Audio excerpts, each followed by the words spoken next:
Ranking কিংবা সাম্প্রতিক পারফরম্যান্সের বিচারে মরক্কোর চেয়ে অনেকটাই এগিয়ে ছিল ফ্রান্স। অনুমিতভাবেই ম্যাচের ফলটা ফরাসিদের পক্ষে যাওয়ার কথা ছিল, আর শেষ পর্যন্ত হয়েছেও তাই।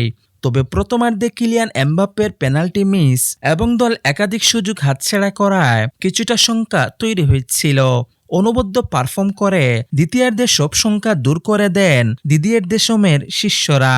এমবাপ্পে এবং দেমবেলের জোড়া গোলে সহজ জয় নিয়েই বিশ্বকাপের সেমিফাইনালে পা রেখেছে গতবারের রানার্স আপরা। গত 10 জুলাই বিশ্বকাপের কোয়ার্টার ফাইনাল ম্যাচে মরক্কোকে 2 গোলে হারিয়েছে ফ্রান্স। এদিন ম্যাচের শুরু থেকেই খেলার নিয়ন্ত্রণ নেয় ফ্রান্স। প্রথম 20 মিনিটে একাধিক আক্রমণে মরক্কোর রক্ষণ কাঁপিয়েছে ফরাসিরা।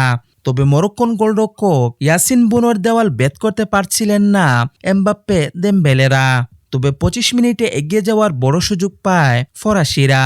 পেনাল্টি বক্সের মধ্যে এমবাপ্পেকে ফাউল করেন মরক্কোর নৌশাই মাজরুই।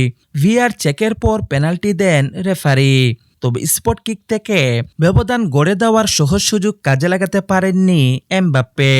ডান পাশে নেওয়া তার দুর্বল শট ফিরিয়ে দেন মরক্কোর গোলরক্ষক ইয়াসিন বুনো। 34 মিনিটে দেজিয়ে দুইয়ের দারুণ শট আবারও ফিরিয়ে দেন ইয়াসিন বুনো। প্রথমার্ধের একদম শেষ দিকে বক্সের বাইরে থেকে লুকাস দিনিয়ের নেওয়া জোরালো শট ক্রসবারে লেগে ফিরে আসে।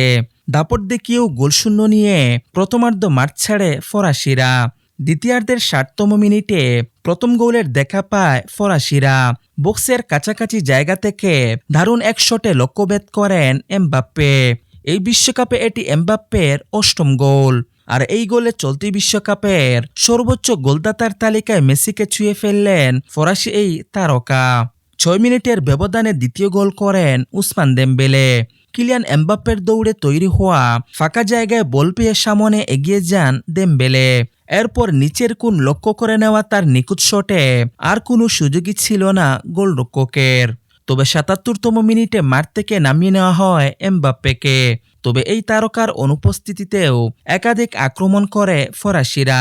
অবশ্য কোনো আক্রমণেই জালের দেখা পায়নি তারা। আর তাতে 2-0 গোলের জয় নিয়ে সেমিফাইনালে টিকিট কাটে ফরাসিরা।